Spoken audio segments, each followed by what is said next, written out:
नमस्कार, fair observer Hindi में आपका स्वागत है। हमारे साथ फिर से जुड़ रहे हैं Manu Sharma sir. Manu sir FOI नाम की जियोपॉलिटिकल रिस्क कंसल्टेंसी फर्म में एक पार्टनर है। एफओआई बिजनेसेस को एडवाइस करती है, उन्हें सिखाती है, समझाती है कि दुनिया में जियोपॉलिटिकल रिस्क क्या होते हैं। हमने पिछली बार मनु सर से बात की थी बजट के बारे में, क्या आम आदमी को टैक्स में राहत मिलेगी? नहीं मिली सर।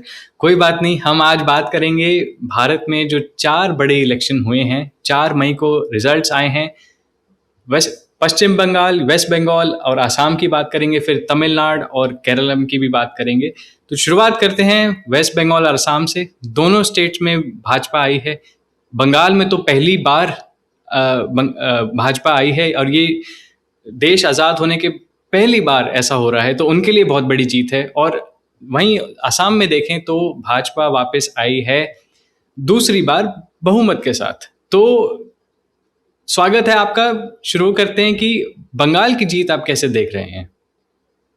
देखिए, बंगाल की जीत एक ऐतिहासिक जीत है। अगर हम बात करें हमारे राजनीतिक इतिहास की, तो और उसमें अगर हम 47 से भी पीछे चले जाते हैं और राजा रजवाड़ों के दौर पे चले जाते हैं, अंग्रेजों के, फिर मुगलों के और पीछे तक, तो दरअसल ये कई सेंचुरीज में, कई सदियों के बाद ऐसा हुआ है कि गंगोत्री से लेके हुगली के डेल्टा तक, गंगा सागर शायद मुझे उसको कहा जाता है, एग्जैक्ट मुझे याद नहीं, पर हुगली के डेल्टा तक गंगोत्री से लेकर आप एक पॉलिटिकल विचारधारा, एक राजनीतिक विचारधारा को रूल करते हुए देख रहे हैं।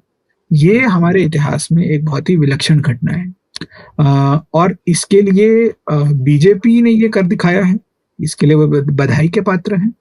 आज तक ये कहा जाता था कि भाई श्यामा प्रसाद मुखर्जी, जो कि पुरोधा थे उनके, जो कि उनकी राजनीति को एक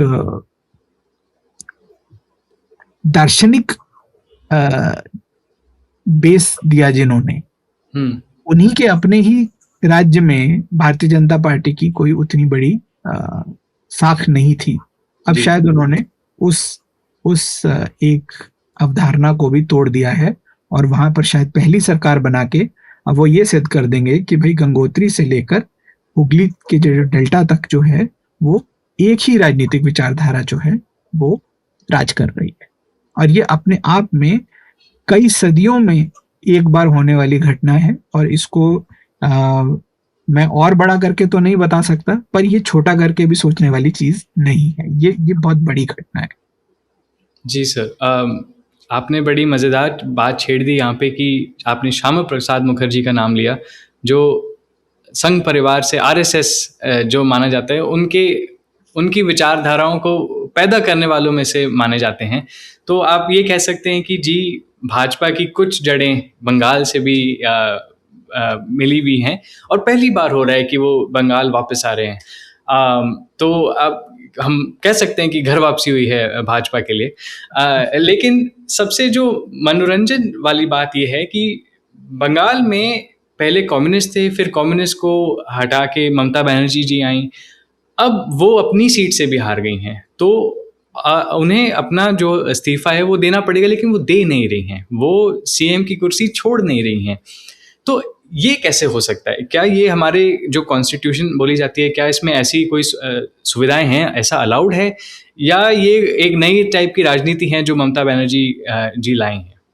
देखिए, अब इसमें कुछ लोग बोल रहे हैं कि भाई ममता जो है वो डोनाल्ड ट्रंप की जो राजनीति है उसमें से एक पन्ना निकाल के उनकी स्क्रिप्ट को जो है थोड़ा सा दोहराना चाह रही हैं। लेकिन अगर संवैधानिक रूप से बात की जाए तो देखिए, इसमें संविधान का मत बड़ा स्पष्ट है।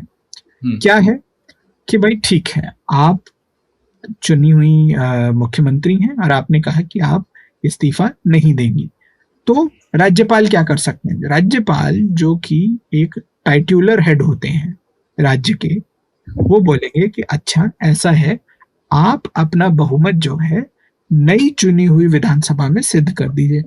अगर आप सिद्ध करती हैं तो ठीक है, आप ही मुख्यमंत्री हैं। नहीं कर पाती तो स्वतः आपका ऑटोमेटिकली आपका इस्तीफा माना जाएगा। एक बात। दूसरी चीज कि ये तो हो गया कि भाई अगर वे इस्तीफा ना दें, लेकिन दूसरी तरफ है तो उनके पास अगर उन्हें ये लगे कि भाई कुछ ठीक नहीं हुआ या मुझे कुछ इसके बारे में थोड़ा सा और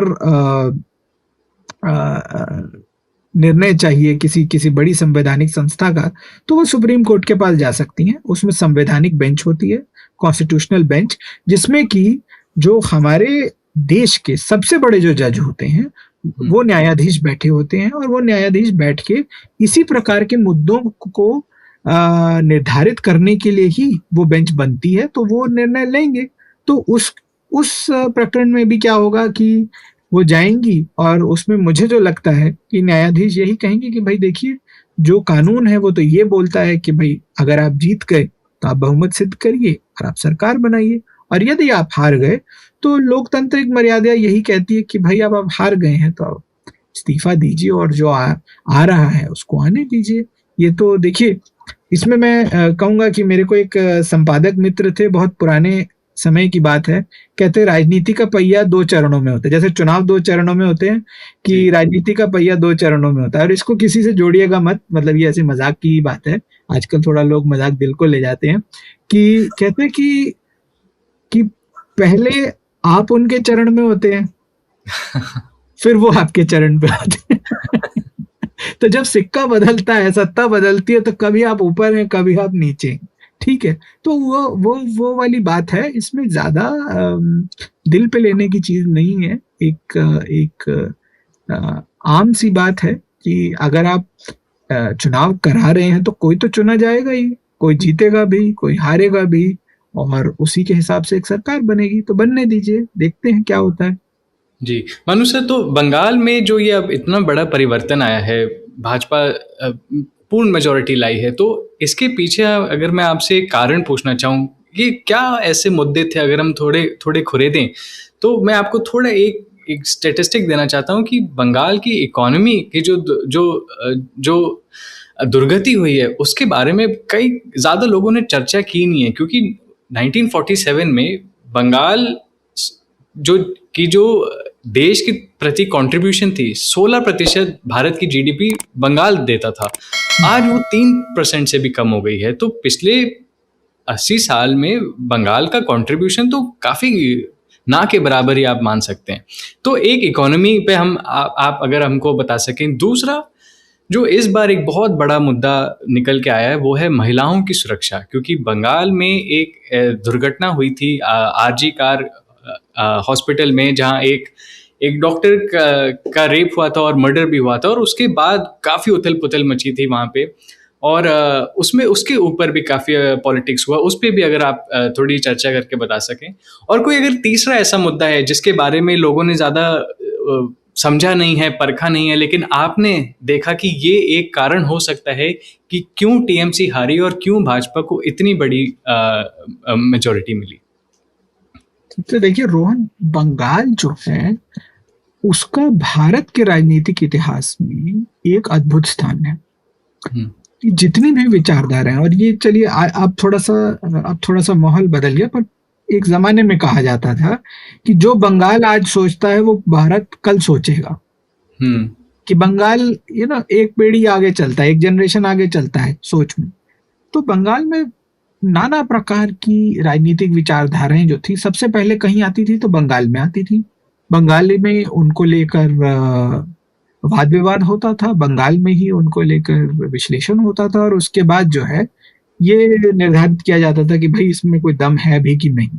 तो उस लिहाज से बंगाल एक समय में बहुत आगे चलता था। और वो क्यों चलता था कि बंगाल जो था वो भारत का आर्थिक गढ़ था। अगर हम इंडस्ट्रियल रेवोल्यूशन, जो औद्योगिक क्रांति है, उससे पहले की बात करें तो बंगाल में भारत का सबसे ज्यादा मैन्युफैक्चरिंग जो थी, कपड़े की प्रोडक्शन, जी, कपड़े का उत्पादन बंगाल प्रोविंस में होता था। और अंग्रेजों ने सबसे पहले कहाँ का रेवेन्यू लेने की कोशिश करी? बंगाल का। क्यों? क्योंकि बंगाल बहुत अमीर प्रदेश या प्रोविंस माना जाता था मुगल साम्राज्य का। सबसे पहले उन्होंने बंगाल छीनने की करी। उतरे हालांकि वो दूसरी तरफ थे, उतरे वो शायद मेरे ख्याल से सूरत के आसपास थे, जी। लेकिन उन्होंने फटाफट जो है अंदाजा लगाया कि भाई सबसे अमीर प्रदेश कौन है, हमें वो हथियाना है। तो बंगाल की एक विलक्षण स्थिति रही है हमारे इतिहास में, आर्थिक इतिहास में भी, राजनीतिक में भी। लेकिन अभी बात कर लेते हैं कि बंगाल की आर्थिक उन्नति को हुआ क्या। तो देखिए, बंगाल जो है वो 1960 और 70 के दशक में कम्युनिज्म की तरफ मुड़ गया। जी। अब यहाँ पे दोस्त लोग सोचेंगे कि मैं कहूंगा कि नहीं, कम्युनिज्म की तरफ गया तो खराब हो गया। नहीं, ऐसा नहीं था। कम्युनिज्म जो है, अगर आप वॉर्सो पैक्ट या जो आयरन कर्टन के दूसरी तरफ के देश थे, ठीक है, उनमें देखेंगे तो उनका औद्योगिक विकास हुआ था। क्या सोवियत यूनियन में, रशिया में, जो सोवियत रशिया था, क्या वहाँ उद्योग नहीं बने? बहुत अच्छे बने। जी। क्या वहाँ पे पोलैंड में, जो उस वक्त का पोलैंड था, सोशलिस्ट पोलैंड था, उसमें विकास नहीं था? बिल्कुल हुआ था। उस समय के जितने और छोटे छोटे देश भी थे, युगोस्लाविया था, रोमानिया था, सब जगह विकास हुआ था। कहीं भी भुखमरी नहीं थी इतनी। या और आप कुछ कह सकते हैं कि भाई बिल्कुल जो है जीने का स्तर जो है बहुत कम हो। नहीं, ऐसा नहीं था। कम्युनिज्म ने डिलीवर किया। मैं देखिए, अगर एक फर्स्ट वर्ल्ड था, यानी कि जो जिसको हम विकसित देश कहते हैं, फिर दूसरा सेकंड वर्ल्ड था जिसमें कम्युनिस्ट देश आते थे, उन्होंने भी कुछ डिलीवर किया। उनके यहाँ भी खाने पीने का, एजुकेशन का, हेल्थ केयर, सारी डिलीवरी थी। हाँ, उतने अमीर नहीं थे जितने विकसित देश थे, और आज भी हैं। लेकिन फिर था एक तीसरा कोण, तीसरी दुनिया। अब वो थी अ, हमारे जैसे देश। अब यहाँ पे क्या हुआ कि हम औद्योगिकरण नहीं कर पाए। तो औद्योगिकरण कांग्रेस भी नहीं कर पाई उतना। कोशिश उन्होंने की, कोशिश जी।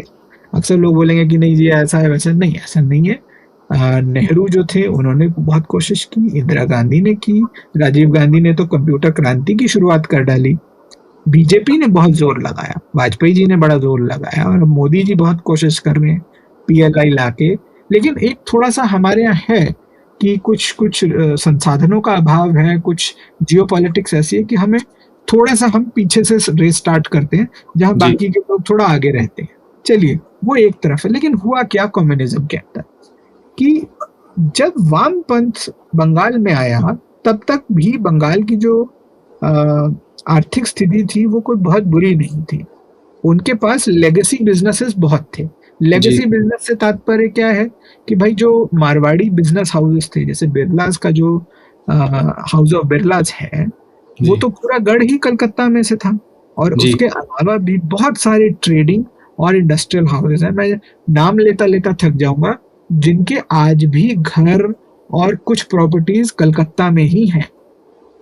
लेकिन क्या हुआ कि एक एंटी कैपिटल एक सोच बन गई, क्योंकि उस समय लगा कि भाई हम यहाँ पहुंच गए लेकिन आगे नहीं जा पा रहे। बंगाल को तो, Bengal should be like what, it should be ahead of even Singapore, it should hmm. Be ahead of even Taiwan, Hong Kong, जो उस टाइम की टाइगर इकोनॉमीज थी। तो लोगों ने बोला कि भाई ऐसा क्यों नहीं हो रहा। कहते ऐसे इसलिए नहीं हो रहा है कि जो प्राइवेट कैपिटल है ना, वो हमको अच्छा ट्रीटमेंट नहीं दे रही। तो एक एंटी कैपिटल माहौल बना, और वो जो एंटी कैपिटल माहौल था उसने इकोनॉमिक एक्टिविटी को डरा भी दिया और भगा भी दिया। हम्म। और वो इकोनॉमिक एक्टिविटी जो थी हमारे ईस्टर्न सीबोर्ड से शिफ्ट होके सीधा जाके वेस्ट में गिर गई।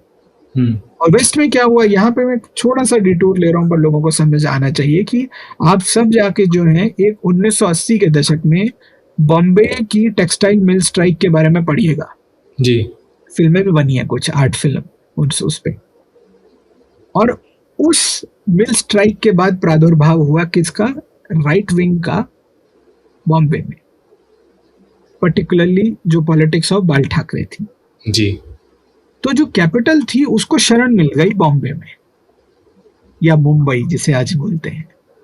तब का बॉम्बे था, तब कलकत्ता था, कोलकाता नहीं था। तो कलकत्ता से जो लोग निकले वो वेस्ट इंडिया में, बॉम्बे मुंबई में जाके जा बसे, और वहां पर उन्होंने अपनी इकोनॉमिक एक्टिविटी शिफ्ट कर दी। तो जो बंगाल का लॉस था वो महाराष्ट्र और गुजरात का गेन बन गया, और भी कई स्टेट्स में गए पर ज्यादातर इन्हीं 2 स्टेट्स में गए। तो कहने का अर्थ ये है कि बंगाल की जो राजनीति थी उसने वहां की जो अर्थव्यवस्था थी उसको रीओरिएंट कर दिया, उसको एक नए वातावरण में ढालने की कोशिश करी। अब यहाँ तक भी बात ठीक थी कि भाई अच्छी बात है, आप प्राइवेट कैपिटल जो है कहते हैं कि भाई वो ठीक नहीं है, आप कुछ नया लाना चाहते हैं आप लाइए। लेकिन यहीं पे बस गलती हो गई कि प्राइवेट कैपिटल अगर जा रहा था तो उसको सब्स्टिट्यूट पब्लिक कैपिटल से करना था। आपको ये इंश्योर करना था कि अगर इंडस्ट्रियलाइजेशन प्राइवेट नहीं हो रहा तो पब्लिक से तो हो, डी इंडस्ट्रियलाइजेशन नहीं होना चाहिए था। लेकिन अनफॉर्चुनेटली बंगाल का डी इंडस्ट्रियलाइजेशन हो गया। अब डी इंडस्ट्रियलाइजेशन जब हुआ तो बंगाल की आंख खुली 90 के अंत में और 2000 के शुरुआती सालों में। तो उनको समझ आया कि भाई देश तो कहीं चला गया है, हम शायद पीछे रह गए हैं। उस टाइम पे बेंगलोर का राइज शुरू हो चुका था, उस समय पे मुंबई कहीं से कहीं जा रहा था एक फाइनेंशियल हब के तौर पे, और बाकी के शहर जैसे हैदराबाद था, हैदराबाद साइबराबाद की बात होने लगी, चेन्नई आने लगा है ना। तो ये सारे शहर जो थे, और तो और छोड़िए आप दिल्ली एनसीआर जिसका कि कोई बहुत बड़ा आर्थिक उसमें नाम नहीं था, वो तो होता था कि भाई ये तो बड़े लोगों का शहर है, राजनीतिज्ञों का शहर है, वहां पर भी इकोनॉमिक एक्टिविटी चलने लग गई। तब बंगाल में एक सोच आई कि शायद कुछ हमें सोचना चाहिए। तो तब जो है उस समय के जो बहुत बड़े स्टॉलवर्ड थे, दिग्गज चीफ मिनिस्टर थे, वो रिटायर हो गए, ज्योति बासु जी, और मेरे ख्याल से उस समय पे बुद्धदेव भट्टाचार्य जी करके काफी अच्छे वामपंथी नेता जो है वो मुख्यमंत्री बने। अब बुद्धदेव जी ने आके सोचा कि भाई बात में दम तो है, हमारा आर्थिक हास हुआ है, हम पीछे आ गए हैं, तो ऐसा करते हैं कि इंडस्ट्रियलाइजेशन की कोशिश करते हैं। और उन्होंने जो है टाटा ग्रुप को शायद बुलाया, वो छोटी गाड़ी जो नैनो बनाने के लिए सिंगूर में यस जगह दी। अब देखिए मतलब अब वो किस्मत की बात है कि इतने समय के बाद सोचा कि भाई कुछ ना कुछ करा जाए, तो जैसे ही शुरू करने का सोचा लोग भड़क गए। लोगों को वही पुरानी बात याद आ गई कि भाई प्राइवेट कैपिटल खतरनाक चीज है। तो जो एक माहौल था जमीनी स्तर पे वो अभी भी फेवरेबल नहीं था प्राइवेट कैपिटल के लिए, और उसका फायदा जो है उस समय फायर ब्रांड नेत्री थी ममता बनर्जी, उन्होंने उठाया, उन्होंने मोर्चा खोल दिया वामपंथी सरकार के खिलाफ, और उनको समर्थन भी काफी मिला जी। और ऐसा मिला कि एक ग्राउंड लेवल पे प्रोटेस्ट से शुरू होते होते वो सीधा जो है राइटर्स बिल्डिंग जो मुख्यमंत्री कार्यालय है वहां पर पहुंच गई और मुख्यमंत्री बन गई। और उसके बाद से जो है तृणमूल कांग्रेस और ममता बनर्जी जो है उन्होंने एक कोलोसस की तरह बंगाल के ऊपर राज किया। उनसे बड़ा कोई नेता नहीं, उनके सामने कोई टिक भी पाने की स्थिति में नहीं था। लेकिन अब आप जीत तो गए, जीतना आसान होता है राजनीति में, टिके रहना बड़ा मुश्किल होता है। जी। अब क्या हुआ कि अब लोगों ने कहा कि भाई चलो ठीक है, मान गए वामपंथी जो थे उनसे गलती हुई, अब तृणमूल की बारी है, तो आप क्या डिलीवर कर पा रहे हैं। अब यहाँ पर प्रादुर्भाव होता है बीजेपी का। बीजेपी आके बोलती है कि भाई देखो इतना समय बीत गया, वो भी थे ये भी हैं, पर आप तो पीछे ही जाते जा रहे हो, है ना।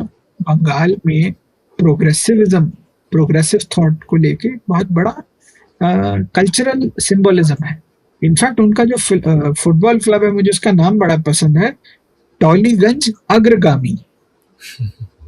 तो है प्रोग्रेसिव, आगे बढ़ने वाला जी। तो अग्रगामी तो रहा नहीं बंगाल।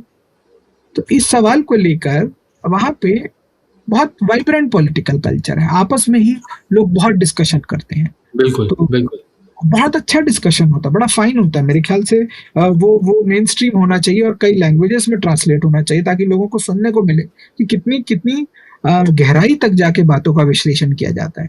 तो वहां पर यही बातचीत शुरू हो गई कि भाई देखो, हमने इतने वर्ष जो है इनको भी देखा, उनको भी देखा, किया, अभी क्या हो रहा है, हमें क्या करना चाहिए। तो वहां से जो एक डिबेट शुरू हुआ, उससे बीजेपी को टोहोल्ड मिला।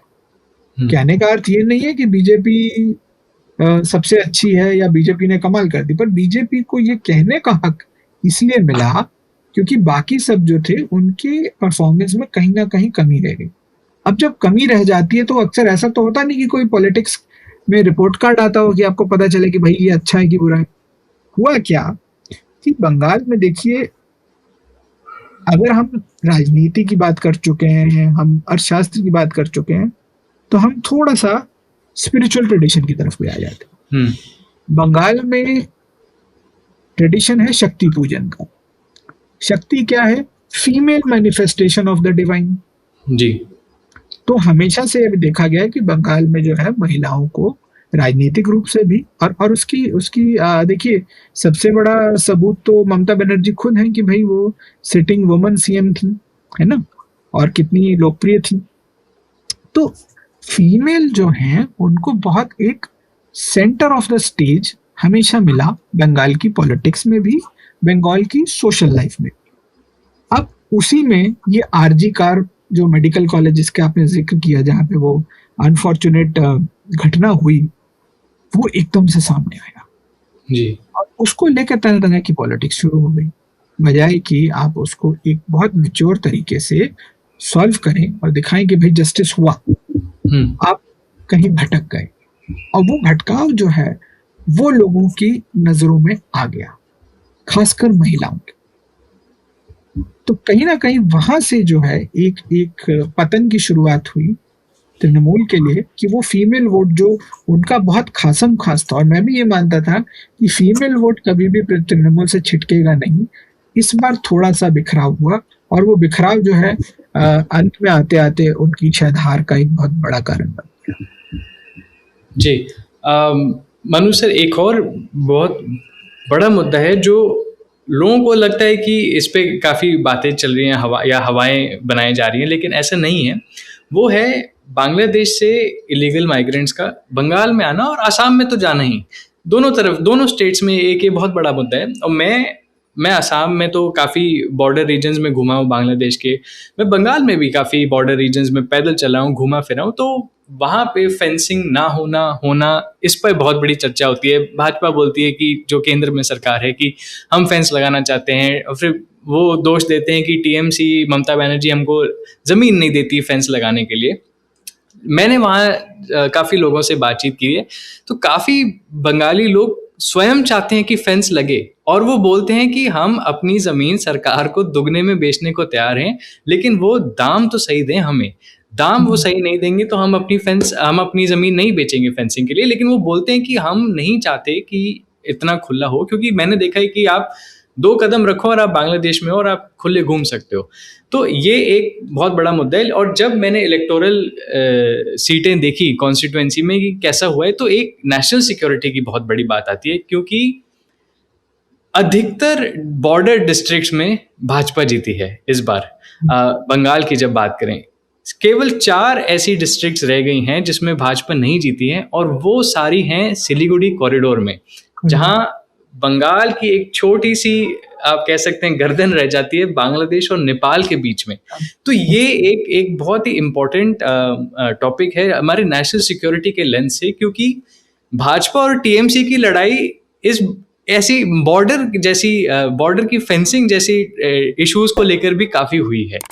तो इसी टॉपिक पे अगर आप थोड़ा हमको बताएं, फिर हम आसाम में घुसेंगे, क्योंकि वहाँ पे भी ये आसाम के लोगों की बहुत बड़ी कंप्लेंट रही है कि आसाम जो है बांग्लादेश और भूटान दोनों से जुड़ा हुआ है, लेकिन सारे इलीगल माइग्रेंट्स बांग्लादेश से ही आते हैं, भूटान का कभी कोई क्यों नहीं आके बसा। तो आसाम के लोग ये बहुत सवाल पूछते हैं। मेरे को तो बड़ी हंसी आई थी जब मैंने पहली बार सुना था ये। तो बात करते हैं कि बंगाल की जो सिक्योरिटी है और उससे नेशनल सिक्योरिटी पे क्या असर पड़ सकता है, उस पर थोड़ी हमको चर्चा कर लेनी चाहिए। आपको क्या लगता है? देखिए, सबसे पहले तो भूटान की बात कर लेते हैं। मैं तकरीबन 2 बार गया हूँ उस देश में, और मुझे नहीं लगता भूटान से कोई भी बाहर आएगा। बहुत सुंदर देश है उनका। मैं स्वयं गया हूँ, मैं असम से पैदल चल के ही भूटान में गया हूँ और मैंने बस देखा था कि बस बॉर्डर बदलते ही दुनिया बदल गई। दुनिया बदल जाती है, शिष्टाचार अलग है, व्यवहार अलग है, खान पान अलग है। मुझे नहीं जी, लगता वहां से कोई आएगा। लेकिन इसी मुद्दे से बात उठती है कि भाई बांग्लादेश के साथ तो बहुत सिमिलैरिटीज हैं, जी, खान पान में भी, भाषा में भी। हाँ, रिलीजन वाइज फर्क आता है, लेकिन उसके अलावा और मेरे कुछ बंगाली मित्र हैं, वो बोलेंगे अरे नहीं नहीं हम तो एक्सेंट से ही बता सकते हैं। बिल्कुल आप बता सकते हैं, और वो सब मैं मानता भी हूँ। जैसे मैं एक पंजाबी होके ये बता सकता हूँ कि फलाना बंदा कौन से जिले की पंजाबी बोल रहा है, उसी तरह मुझे पता है मेरे बंगाली मित्र भी यही बता सकते हैं। जी, लेकिन मुद्दा वहां पे क्या है? मुद्दा वहां पे ये है कि हमने 1971 में एक नया देश बना दिया। अब जब एक नया देश बनता है तो उसके आसपास जो है खूब सारी एम्बिग्विटीज आती हैं। एम्बिग्विटीज से मेरा तात्पर्य क्या है कि उसको एक डिफाइन करने में आपको समय लगता है। कुछ मूलभूत सवाल होते हैं, कैसे कि जब पाकिस्तान से बंटवारा हुआ तो आपने बोला कि भाई ठीक है 1947 के बाद हम सिटीजनशिप डिफाइन कर लेंगे बड़े आराम से, जी, है ना? एक साल बताएंगे, इसके बाद जो आ गया वो अपना, ये जो नहीं आया वो उधर का। जी, अब आपने बनाया एक नया देश। अब ये नया देश बनाए तो जो 47 वाला बंटवारा था उसकी कुछ चीजें खारिज हो गई। अब कुछ नए 71 से जो है तथ्य हैं वो आ जाते हैं। क्यों? क्योंकि भाई अब जैसे मुक्ति वाहिनी के कुछ लोग हैं जिन्होंने आपका साथ दिया, अब उनका क्या करें? या कुछ वहां से जो नए रिलीजियस माइनॉरिटीज हैं माइग्रेट करके आई, क्या उनको सिटीजनशिप मिलेगी कि नहीं मिलेगी? और उसके साथ साथ क्या है कि इकोनॉमिक माइग्रेशन बहुत हुआ कि भाई अब सिविलियन पॉपुलेशन है, 10 लाख लोग बॉर्डर पार करके आ गए। अब यूएन ये कहता है कि भाई कोई शरण लेने आया तो आप शरण दीजिए। अब ऐसा तो है नहीं कि भाई आप उन पे कोई वायलेंस कर सकते हैं। भाई कोई जी, शरण लेने आया तो देनी पड़ेगी। तो इस तरीके के बड़े सारे मुद्दे इकट्ठे हो गए और मुझे नहीं लगता उसके बड़े आसान से जवाब है। हाँ, हुँ, फेंसिंग का मुद्दा बड़ा इंपॉर्टेंट है और मेरे ख्याल से अगर फेंसिंग होती है तो उससे कई चीजों में राहत तो मिलेगी। आप वॉल बनाइए, फेंस बनाइए या बेटर सिक्योरिटी रखिए, वो करना अच्छा ऑप्शन रहता है बनिस्बत की इस बात पे लड़ना कि भाई 71 में क्या हुआ, 75 में क्या हुआ, उसके बाद अब नया वाला क्या है। तो वो कानूनी दावपेच में फंस चुका है मामला सिटीजनशिप को लेकर। आप ये देखिए ना कि हम आज तक जो है एक वेल डिफाइंड सिटीजनशिप एक्ट हुँ, नहीं अच्छे से संशोधित कर पाए। अभी भी उसको लेके खूब सारे clause, sub clause, debate, question, caveat, court में भी जाएंगे तो भी बात मुद्दा क्लियर नहीं है। तो सिटीजनशिप जब डिफाइंड ही नहीं है बहुत अच्छे से, तो वहां पे ये सारी समस्या आती है। तो लैंड बॉर्डर के पहले जो लीगल बॉर्डर है ऑन हुँ, पेपर, हुँ, उसको स्ट्रॉन्ग करिए, जी, स्ट्रेंथन करिए, उसको क्लियर कर दीजिए, ये है ये नहीं है, बात खत्म। फिर आप वहां से जो क्लैरिटी आएगी उसको जमीन पे लाइए, उसको आप फेंस में भी लाइए। उसको आप फेंस की क्या जरूरत है? आप तो फिर आप जैसे अब अमेरिका में है कि भाई आप देश के अंदर भी लोगों से पूछ सकते हैं भाई साहब आपके पास सिटीजनशिप का प्रमाण पत्र है कि नहीं।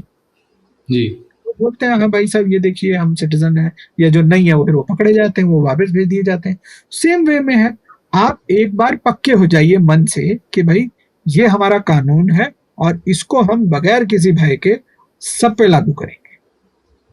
तो जब तक वो एक पॉलिटिकल क्लैरिटी नहीं आएगी, ये जो सब डिबेट्स हैं, ये एक मैं कहता हूं कि सेकंड लेवल के डिबेट्स हैं, ये होते रहेंगे जी, और इनका कोई निष्कर्ष नहीं निकलेगा। निष्कर्ष निकालना है तो हमें देश व्यापी तौर पे एक कानून लाना होगा और उस कानून को फिर अच्छे से लागू भी करना होगा कि भाई ये सिटीजनशिप का कानून है, आप नागरिक हैं तो ऐसे हैं, नहीं तो आप नहीं। जी। अच्छा मनु सर, ये आपने जो बात की कि फेंसिंग से पहले आप बॉर्डर तो अपनी सही कर लीजिए, वो वेस्ट बंगाल के केस में हम मान सकते हैं कि करना बड़ा आसान है। अभी हम चलते हैं आसाम, जहाँ भाजपा जीत के आई है, बहुमत के साथ आई है, दूसरी बार आई है। और यहाँ पे मैं असम में ही पैदा हुआ था, मैं तेजपुर में पैदा हुआ था, मैं असम काफ़ी घूमा फिरा हूँ, तो वहाँ पे 2 डिस्ट्रिक्ट की मैं आपको बात बताता हूँ, एक है धुबरी और एक है साउथ सलमारा। अब ये वो डिस्ट्रिक्ट्स हैं जहाँ ब्रह्मपुत्र मुड़ के बांग्लादेश के अंदर घुसती है। अब वहाँ पे ब्रह्मपुत्र इतनी चौड़ी नदी है, आप ऐसा अगर आप वहाँ जाएंगे तो आपको लगेगा आप किसी समुद्र को देख रहे हैं, आप किसी नदी को नहीं देख रहे। और वो इतनी आक्रोश के साथ चलती है कि वहाँ पे तो आप नदी पे तो फेंस लगा ही नहीं सकते। और दूसरी मज़ेदार चीज़ वहाँ ये होती है कि अब किस साल कैसी बारिश हो, कभी ज़्यादा हो जाती है, कभी कम हो जाती है असम में, तो ब्रह्मपुत्र में बीच में कई सारे टापू बन जाते हैं।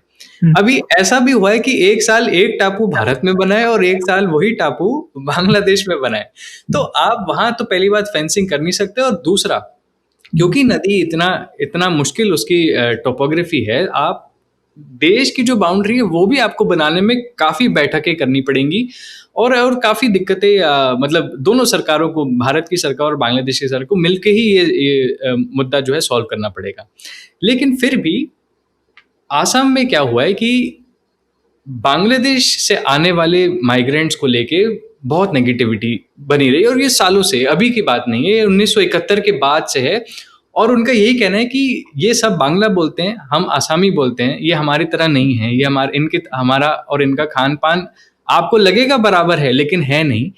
और वो इसलिए करते हैं क्योंकि आसाम खुद ही एक बहुत डाइवर्स स्टेट है। आसाम में नागा भी हैं, आसाम में संथाली भी हैं, बोडो भी हैं, आसामी भी हैं, तो और हिंदू भी हैं, मुसलमान भी हैं, ईसाई भी हैं, और पेगन भी हैं जो सूरज और चांद की पूजा करते हैं। तो आसाम इटसेल्फ एक बहुत ही डाइवर्स स्टेट है। तो वहाँ पे जो पॉलिटिक्स है, जो राजनीति है, बड़ी कठिन होती है, ये मैं मानता हूँ।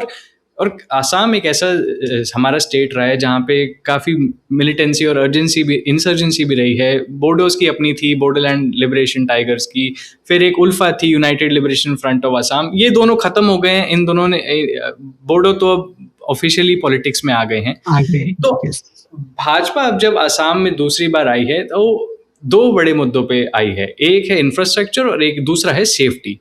तो आप कैसे देख रहे हैं कि क्या नतीजा रहा है भाजपा का फिर से आने का? देखिए, नीतिगत तौर पे ना कुछ मुद्दे होते हैं जो त्वरित तौर पर सुलझाए जा सकते हैं जल्दी से, और कुछ होते हैं जिनको बहुत ज़्यादा समय लगता है। या आप कहें कि कभी-कभार आप वेट करते हैं कि भाई टेक्नोलॉजी उतनी अच्छी हो जाए, या पॉलिटिकल स्थिति वैसी हो जाए कि भाई आप उसका निराकरण कर सकें। तो असम में बीजेपी ने क्या किया है कि 2 चीजें जो हैं उन पे काफी काम किया। पहला क्या था कि इंफ्रास्ट्रक्चर जो है उस पे उन्होंने बहुत ज्यादा काम किया। और इंफ्रास्ट्रक्चर क्यों जरूरी है, जैसे आपने बात करी कि ब्रह्मपुत्र नदी जो है, जब वो एक बार कहीं मुड़ती है, या एक बार जब वो अपने पूरे वेग में आती है मानसून के दौर में, तो वो कभी कभी तो समुद्र जैसी लगती है देखने में जी। और वो वाकई इतनी बड़ी नदी है, वो कुछ दुनिया की महानतम नदियों में से एक है। अब बाकी जनता को समझाने के लिए मैं बताऊंगा कि भाई असम जो है वो हमारे मॉनसून का, जो जैसे हम बोलते हैं ना कि भाई गली का अंत है, या गली का छोर है, जहां आके टकरा के सारी हवा पानी सब जो होता है रुक जाता है। तो उसी प्रकार जैसे ही मानसून जो है वो असम की वैलीज तक पहुंचता है, तो वहां पर आकर वो सारा का सारा पानी एक बार में जो है वो नदी की बारिश के तौर पे छोड़ देता है। और एक बार जब वो कर देता है तो उसके बाद वहां छोटी छोटी नदी नाले, ब्रह्मपुत्र तो है ही, लेकिन और भी छोटी छोटी नदी नाले जो है वो पूरे उफान पे आ जाते हैं।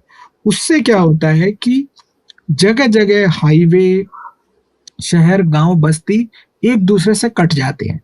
तो उस समय में मेडिकल सेवाएं देना, उस समय में खान पान रसद पानी पहुंचाना, उस समय में और भी कोई जो जरूरी सेवाएं हैं जो सरकार का दायित्व होता है वो देना बहुत मुश्किल हो जाता था।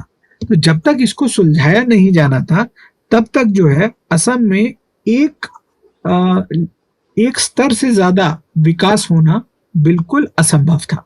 उसको भारतीय जनता पार्टी ने बहुत अच्छे से सुलझाने की कोशिश करी है।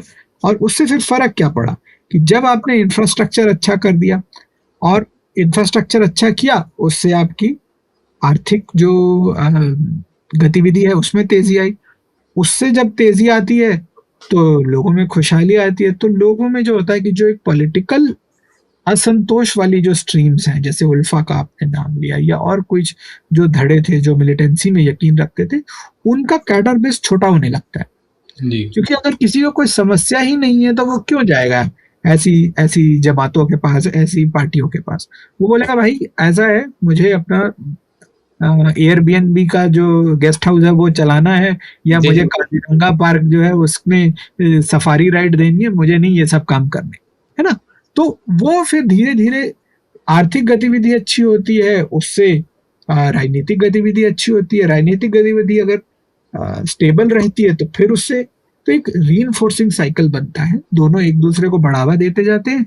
और ऐसे ही हमने अक्सर देखा है दुनिया भर में, जहां कहीं भी कोई स्टेट, कोई टेरिटरी जो है वो मिलिटेंसी में थी और बाहर आ गई, वो इसी तरीके के एक साइकिल से बाहर आती है। और ये साइकिल बीजेपी ने बहुत सक्सेसफुली असम में जनरेट कर दिया है, और इसका असर आप देख रहे हैं कि वो किस तरीके से जीत रहे हैं।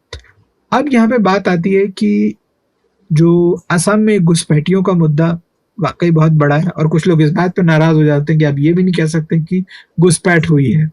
जी ठीक, तो उसको लेकर वो डिबेट बहुत डिवाइडेड डिबेट है। लेकिन जी वहां पर भी अगर आप देखेंगे ना, वो डिबेट उभरता क्यों है?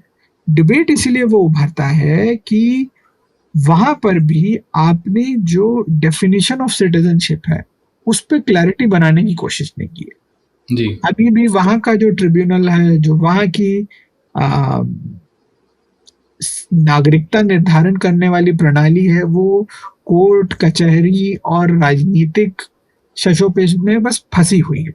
उसमें कोई भी आपको सॉल्यूशन नहीं मिल रहा, और जब तक वो नहीं मिलेगा, वो क्वेश्चन जो है वो अधर में लटका रहेगा, वो प्रश्न अधर में ही रहेगा। क्लैरिटी ग्राउंड पे बनाने के लिए पहले आपका जो संवैधानिक या और कोई लीगल पत्र है उसमें होनी चाहिए।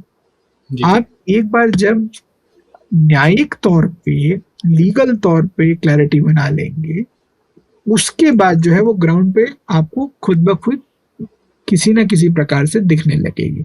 लेकिन जब तक वहां पर संशय बना रहेगा तो ग्राउंड पे जो है रियलिटी नहीं आ पाएगी, क्लैरिटी जी नहीं आ। और मनु सर, और आपने जो बात की ना, थोड़े दर्शकों को बता दूं कि ये मोदी सरकार ने कोशिश करी है इसको करने की। जो एनआरसी सीए लागू करने की कोशिश कर रहे थे वो इसीलिए कर रहे थे। और जब एनआरसी सीए की चर्चा चालू हुई थी, मैं आसाम में ही था, मैं कोकराझार में अपनी रिसर्च कर रहा था। और वहाँ पे जैसे ही एनआरसी के प्रोटेस्ट देश भर में फैले थे, लोगों को मैं याद दिलाना चाहता हूँ कि सबसे पहली जो चिंगारी थी आसाम में ही लगी थी, वहीं पे पहले प्रोटेस्ट चालू हुए थे। और मैं वहाँ फंस गया था क्योंकि वहाँ ब्लैकआउट लगा दिया था। लेकिन मेरे को वहाँ एक चीज़ बड़ी अच्छे से याद है कि आसाम एनआरसी और सीए प्रोटेस्ट के ऊपर बट गया था। बोडोलैंड का एरिया और ट्राइबल एरिया जो थे वो पक्ष में थे, और जो बांग्लादेश के साथ लगे हुए जो एरियाज थे वो नहीं चाहते थे कि एनआरसी और सीए हो। तो उसमें भी पता है, आप मानेंगे नहीं, लेकिन आसाम में लोगों में बड़ा तनाव था। कुछ लोग पक्ष में थे, कुछ लोग पक्ष में नहीं थे। तो इतना आसान नहीं होगा ये करना। लेकिन जो राय आप जो बता रहे हैं वो, उसके बिना इस पूरे मसले को सॉल्व करना मुश्किल ही लग रहा है। लेकिन इसी बात पे मैं आपको ले चलना चाहता हूँ तमिलनाडु, क्योंकि तमिलनाडु में भी कुछ हमने बहुत अनोखा देखा है। जो हमारी दो बड़ी पार्टीज रही हैं तमिलनाडु में, वो इस बार नहीं जीत पाई हैं। और ये बड़ी आश्चर्य की बात है, क्योंकि इस बार जो जीत के आई है वो है टीवी के तमिलगा वेट्री काड़गम। अब इसको स्थापित किया है विजय ने। वो एक एक्टर हैं और काफ़ी धुआंधार मूवीज़ बनाते हैं, तो उनकी सोशल मीडिया प्रेजेंस तो बड़ी अच्छी है। और उन्होंने मात दी है डीएमके यानी कि द्राविड़ा मुनेत्रा काड़गम, और एआईएडीएमके यानी कि ऑल इंडिया अन्ना द्राविड़ा मुनेत्रा काड़गम को। अभी लोगों को तो याद होगा कि तमिलनाडु में या तो डीएमके आएगी या एआईडीएमके आएगी। लोग इन्हीं दोनों में से वोट देते थे। इस बार पहली बार टीवी के विजय की पार्टी को दिया है। और मैंने अपने मित्रों से जो बात की तमिलनाडु में, वो यही कह रहे हैं कि लोग परेशान हो गए थे डीएमके और एआईडीएमके से, और उन्हें लगा कि विजय एक यंग है, और वो उनमें काफ़ी स्कोप है सीखने का, आगे बढ़ने का, स्टेट को आगे ले जाने का। तो उनको लगा, लोगों को लगा कि एक तीसरे ऑप्शन को चांस दे के देखते हैं क्या हो जाएगा, क्योंकि तमिलनाडु की जो बेसिक्स, जो ढांचा है, जो स्ट्रक्चर है, वो डीएमके और एआईडीएमके ने काफ़ी अच्छा बना के दिया है लोगों को। वो अकेला स्टेट है जहाँ पे सारी इन्वेस्टमेंट्स आराम से हो जाती हैं। वहाँ मोबाइल फैक्चरिंग यूनिट्स हैं, ऑटोमोबाइल फैक्चरिंग यूनिट्स है, सोलर मैन्युफैक्चरिंग यूनिट्स है, और तमिलनाडु की जो जीडीपी है, जो चीफ मिनिस्टर एम के स्टालिन के रहते समय 16% ग्रो की है। 16% डबल डिजिट, और ऐसा नहीं कि एक साल, 5 साल लगातार डबल डिजिट में ग्रो की है, उसके बावजूद वो हार गए। तो आप इसको कैसे देख रहे हैं? ये किसी सुपरस्टार की एंट्री है हमारे विजय टीवी के पार्टी? देखिए, सबसे पहले तो निवर्तमान मुख्यमंत्री जो हैं थिरू स्टालिन जी, उनके बारे में बात कर लेते हैं। उन्होंने बहुत अच्छा आर्थिक परिश्रम किया। उन्होंने बहुत ज्यादा तमिलनाडु को आगे ले जाने की कोशिश करी, पर भारत की जो राजनीति है उसमें अक्सर देखा गया है कि जो आर्थिक आपका गतिविधि है, उसका राजनीतिक जो आपकी नतीजे आते हैं उससे कई बार लेना देना नहीं होता। अब ये शायद इसलिए है कि भाई हमारे यहाँ जो आर्थिक गतिविधि है या आर्थिक जो एक उभार है, उसमें अक्सर देखा गया है कि जो जॉब्स बनती हैं, जो रोजगार उत्पन्न होता है, उसमें हाई पेइंग या ज्यादा तनख्वाह वाला रोजगार नहीं होता। तो हमारे यहाँ पे लो पेड वर्कर जो हैं, कि कम आमदनी वाली जो रोजगार है उसका कुछ प्रोडक्शन ज्यादा होता है, जिस कारण लोग खुश नहीं हो पाते। चाहे आप कहते हैं कि भाई जो वृद्धि का स्तर है वो बहुत ज्यादा है, 11%, 16%, लेकिन आर्थिक वृद्धि जो है उससे उच्च श्रेणी का जो रोजगार है वो देखने को नहीं मिलता। और ये एक समस्या हमारी अर्थव्यवस्था की है, जिस कारण अक्सर राजनीतिक जो दल हैं वो बहुत अच्छा प्रदर्शन करके भी हार जाते हैं, क्योंकि उनको लोगों को ये लगता है कि भाई हाँ, अच्छा, बड़ी बात है, फैक्ट्री बन गई, ये आपका भाई पुल बन गया, कोई सड़क बन गई, लेकिन उससे हमें तो कुछ मिला नहीं, ठीक है, हम क्या करें? तो एक वो सवाल आता है, और अक्सर उसको ये बोला जाता है कि भाई ये तो इसलिए क्योंकि इलेक्टोरेट सेल्फिश है, इलेक्टोरेट सिर्फ अपना फायदा देख रहा है। अरे भाई, कैपिटलिज्म का जमाना है, देखेगा ना अपना फायदा, आप दीजिए उसको फायदा। लेकिन क्या है कि वो कुछ ना कुछ, एक मुझे लग रहा है कि अक्सर वो एक समस्या आती है। तो प्रदर्शन तो बहुत अच्छा किया, इसमें कोई शक नहीं, लेकिन शायद वो कुछ कमी रह गई लोगों के नजरों में, इस कारण हुआ। लेकिन इसमें एक दूसरा मैं कहूँगा तथ्य भी है कि तमिलनाडु जो है वो भारत का उस तरीके का हिस्सा है जैसे यूरोपीय संघ में फ्रांस है। कि एक तो लोग यहाँ पे जो अपनी संस्कृति है, जो अपनी एक अलग पहचान है, उसको संजोने के बहुत शौकीन है, और दूसरा, उनको साहित्य से बहुत प्यार है। तो ये देखा गया है कि या कला का क्षेत्र हो या साहित्य का क्षेत्र हो, इन दो में से अगर कोई नेता उभर के आता है, खासकर थोड़ा जो यंग हो, ऐसे नेता वो उभर के आते हैं, तो लोगों में एक उत्साह रहता है कि हाँ भाई, इनको एक बार चांस दे के देखते हैं। और ऐसा पहली बार नहीं है, कई बार हुआ है कि जब देखिए कांग्रेस का कभी राज होता था तमिलनाडु में, जब उनका राज उखड़ा तो उसके बाद जो एम करुणानिधि जब आए तो वो तो एक पोएट थे जी, है ना, वो तो कवि थे। फिर एमजीआर साहब का दौर आया, वो अभिनेता थे जी। जयललिता जी का दौर आया, वो अभिनेत्री थी जी। तो अभी जो है, फिर अब ये जो टीवी के साहब आए हैं, ये भी अभिनेता हैं, ये भी कला के क्षेत्र से आते हैं। तो उस लिहाज से तो ये बात एकदम मैं कहूँगा कि पटरी पे ही चलती दिख रही है। जो तमिलनाडु का एक राजनीतिक इतिहास रहा है, उसी प्रकार का एक नतीजा मिला है। फर्क ये है कि एक नई पार्टी है, एक नए नेता हैं, और उनको इतना बड़ा जन समर्थन, इतनी बड़ी इतने बड़े प्रदेश में मिलना, ये एक थोड़ा मैं कहूँगा कि बड़ा विस्मय का विषय है। पर देखिए, राजनीति है, यहाँ कुछ भी हो सकता है, संभावनाओं का क्षेत्र है।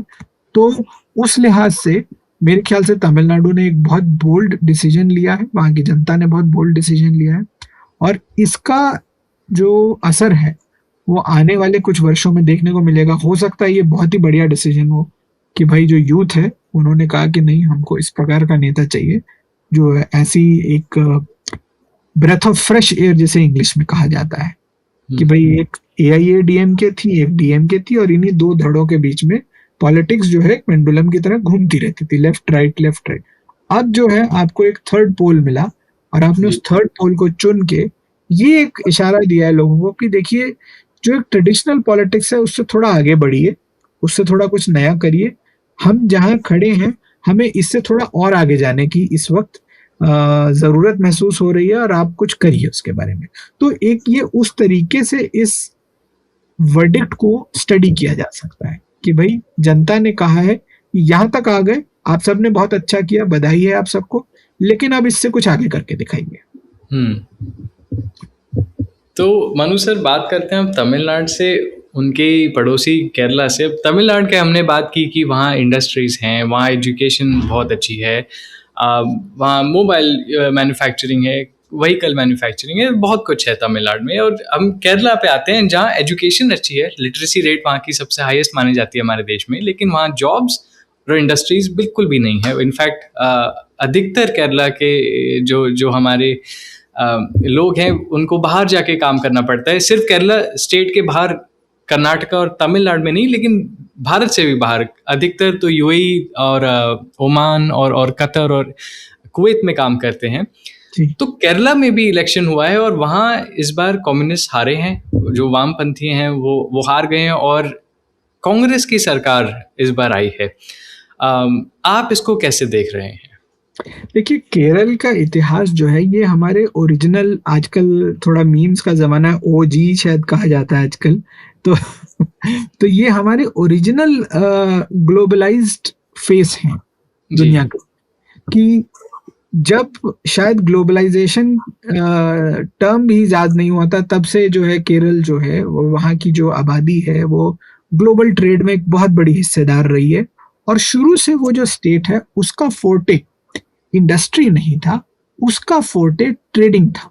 कारण कि अगर आप ज्योग्राफी देखिए, ज्योग्राफी जो होती है वो इकोनॉमिक्स और पॉलिटिक्स दोनों को इन्फॉर्म करती है। अब जितनी मेरी लिमिटेड नॉलेज है, हालांकि मेरे को वो प्रदेश बहुत पसंद है और मुझे कभी भी जब भी कारण कोई भी मिलता है, बहाना मिलता है, मैं वहां चला जाता हूँ विजिट करने, तो मुझे वो बहुत अच्छी जगह लगती है। तो जो मेरी लिमिटेड सी नॉलेज है उसमें भाई, अब केरल में बोली जाती है, केरलम में बोली जाती है भाषा मलयालम, जी, which roughly translated means the language of, I think, the hills or something that is spoken in the hills. जी। तो वो क्यों कहा जाता है? क्योंकि जो केरल की ज्योग्राफी है वो हिली है, जी, और वहां पे क्या है कि आप मास स्केल इंडस्ट्री सेटअप ही नहीं कर सकते, it's too expensive to do so. So it is better to have ports, trading and other economic activity जिसमें बहुत ज्यादा आपको जमीन की जरूरत ना पड़े।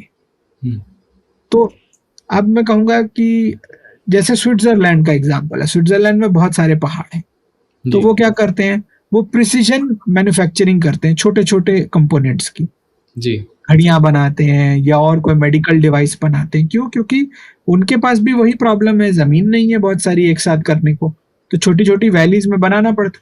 तो सेम केस है कि केरलम का जो इंडस्ट्रियल मॉडल है वो तमिलनाडु वाला नहीं हो सकता, हालांकि दोनों दक्षिणी छोर पे और दोनों पड़ोसी राज्य हैं, लेकिन पड़ोसी राज्य होने के बावजूद भी जो है ज्योग्राफी उनकी इतनी अलग है कि वो एक दूसरे जैसा काम नहीं कर सकते। तो पहली बात वहां आती है।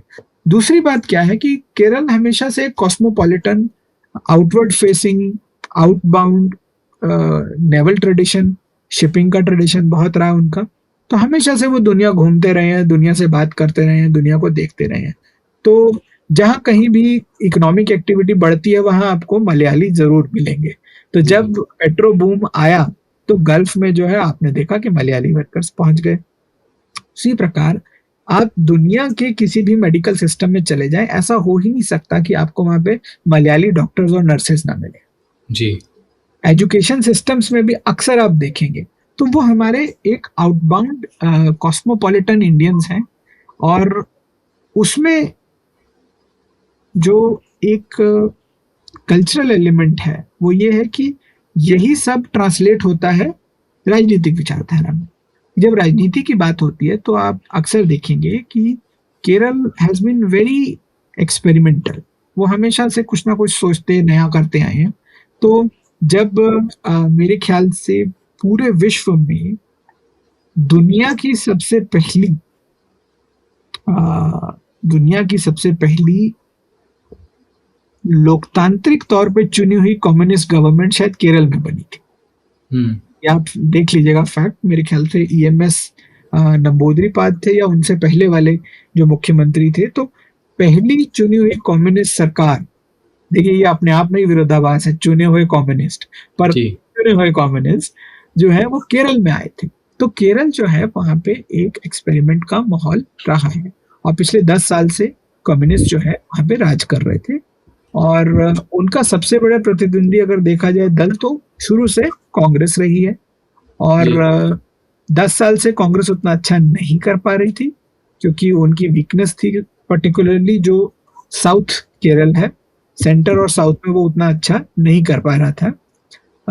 उनकी अपील उतनी अच्छी नहीं चल रही थी। पर मुझे लगता है अभी पिछले कुछ महीनों से जो राहुल गांधी हैं उनकी अपील बढ़ी, क्योंकि नॉर्थ केरल में तो वो ठीक कर रहे थे, अब साउथ और सेंट्रल केरल में एकदम से उनकी अपील बढ़ी, और उसका नतीजा हमें इन चुनाव में देखने को मिल रहा है कि कम्युनिस्ट एक जो गढ़ था, एक किला था, वो ढह गया। और उसमें एक कम्युनिज्म, जो भारत का कम्युनिज्म है, उसको भी सोचने के लिए कई सवाल खड़े होते हैं कि देखिए एक बहुत ही गरीब देश हो जहाँ पे आप कहते हैं कि भी मार्क्स के अनुसार तो जब गरीबी होगी तो वहाँ तो मार्क्स के प्रति श्रद्धा उत्पन्न होनी चाहिए, लेकिन ऐसा हो ही नहीं रहा है। भारत मेरे ख्याल से एक बड़ा इसमें विचित्र देश है कम्युनिस्टों के लिए, कम्युनिस्टों के लिहाज से, कि गरीबी तो बहुत है और इनजस्टिस भी है, लेकिन कोई कम्युनिस्ट नहीं बनना चाहता जी।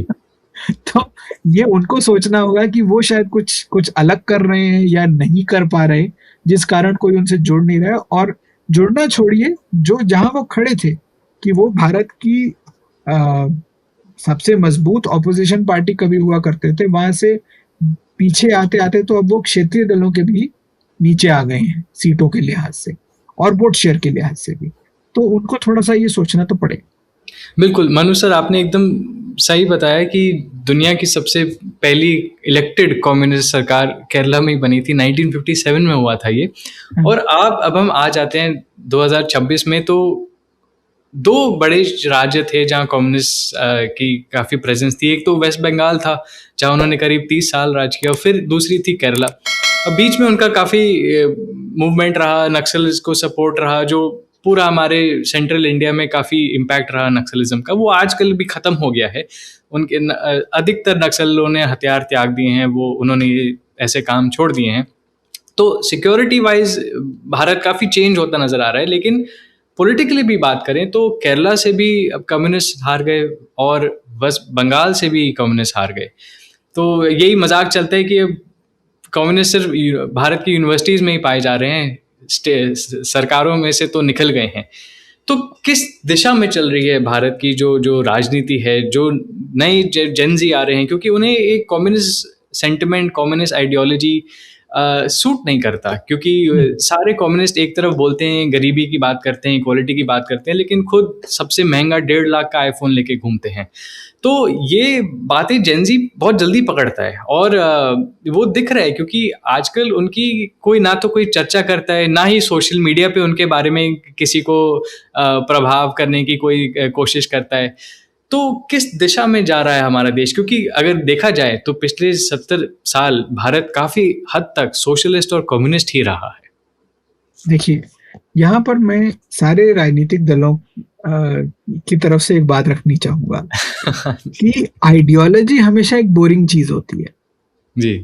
किसी भी दल की हो। अब भारतीय जनता पार्टी का है, भैया आप बोलिए कि चलिए अच्छा इनका घोषणा पत्र उठाइए, पढ़ना शुरू करिए, कोई भी यंगस्टर होगा वो सो जाएगा जी। सेम कांग्रेस का है, वो बोलेंगे अरे बाप रे ये क्या है, ठीक है, वही कम्युनिस्ट में है। तो प्रॉब्लम क्या है कि जो आइडियोलॉजी का एक स्तर है वो है, लेकिन आजकल का जो युवा वोटर है वो है एस्पिरेशनल। वो सुबह से शाम क्या कर रहा है वो वोटर?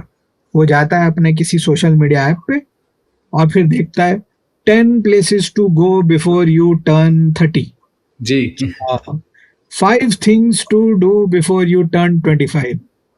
तो हर चीज में एस्पिरेशन डाल दी गई है। अब आप या तो लड़ लीजिए इससे, जो कम्युनिस्ट अक्सर करते हैं, ये गलत है, ये नहीं करना, या जी आप स्मार्ट बनिए, आप कांग्रेस की तरह, बीजेपी की तरह सोचिए और उनको बोलिए हाँ बेटा ये कर लो ठीक है, लेकिन वोट हमें देना ठीक है। तो कहने की बात है कि आपको एस्पिरेशनल पॉलिटिक्स को एड्रेस करना होगा। जब लोग बोलते हैं कि भाई मेरी एस्पिरेशन क्या है, मेरी एस्पिरेशन है कि भाई मैं फ्लाइट में घूमूं और मैं फलानी जगह जाके आऊं, ठीक है, अच्छी बात है भाई, हम सपोर्ट करेंगे। तो जो राजनीतिक दल ये बोलेगा कि हम आपकी एस्पिरेशन सपोर्ट करेंगे, वो वोट ले जाएगा। और जो ये समझाने पहुंच जाएगा कि तुम्हारी एस्पिरेशन वाली, हो सकता है, देखिए मैं ये नहीं कहता कि मैं कंज्यूमरिज्म को अंधा बढ़ावा देना चाहूंगा, ठीक है, जी हर हर चीज की एक उम्र होती है। शायद जब मैं बहुत यंग था तो मैं यही बोलूंगा कि भाई नहीं यही ठीक है, यही ठीक है। आज बोलूंगा नहीं भाई चलो थोड़ा सोच समझ के 4 पैसे जोड़ के भी रखो, कोई पता नहीं होता कल कैसा हो। तो ठीक है, आप कंज्यूमरिज्म को बढ़ावा दे सकते हैं और वो जरूरी नहीं है कि आप उसको माने, कि आप बोले कि ये सही है, पर आपको पता है कि भाई रोकूंगा तो कोई फायदा नहीं है। तो कम्युनिज्म कहीं ना कहीं वो भाषा, वो जो एक लैंग्वेज है वो भूल रहा है। वो शुद्ध भाषा बोलने के चक्कर में कम्युनिकेट ही नहीं कर पा रहा, कि अब आप जो है कि बिल्कुल एकदम ऐसी भाषा बोलें कि भाई सामने वाले को समझ ही ना आए। भाषा तो आप सही बोल रहे हैं, ग्रामर आपकी ठीक है, आपकी लैंग्वेज भी ठीक है, आप बहुत सिविलाइज तरीके से बात कर रहे हैं, पर बात ही ऐसी कर रहे हैं कि सामने वाले के ऊपर से उड़ जाए। तो फिर राजनीति में वो नहीं चल पाता। राजनीति में देखिए आपका काम है कि मैक्सिमम लोगों को जोड़ना है और उसमें हर प्रकार का व्यक्ति होगा। तो इसलिए कहीं ना कहीं ये जो सवाल कम्युनिस्ट मूवमेंट के सामने है, ये उनको एड्रेस करना होगा। इनफैक्ट मैंने अभी कुछ समय पहले उनके शायद एक एमपी हैं मिस्टर ब्रेटास, उनका मैं एक इंटरव्यू सुन रहा था, तो उसमें उन्होंने काफी अच्छी बातें ऐसी रेज करी थी कि हम कैसे संवाद स्थापित करें, हम कैसे बात करें, कैसे लोगों को जोड़ें, और अगर वो उस दिशा में चलेंगे तो शायद फिर से एक रिवाइवल ले सकते हैं। लेकिन एस्पिरेशन से आपको टकराना नहीं है, उनको या फुलफिल करना है या एक डायलॉग एस्टैब्लिश करना है, जो बीजेपी सक्सेसफुली कर रही है और अब राहुल गांधी कर रहे हैं। मैं पीछे एक रील देख रहा था, अब देखिए मजेदार बात क्या है कि भाई प्राइम मिनिस्टर मोदी जी हैं, वो फुटबॉल खेल रहे हैं, ठीक है, क्यों खेल रहे हैं? क्योंकि बंगाल में फुटबॉल बहुत पसंद है, तो वो एस्पिरेशन को एड्रेस कर रहे हैं।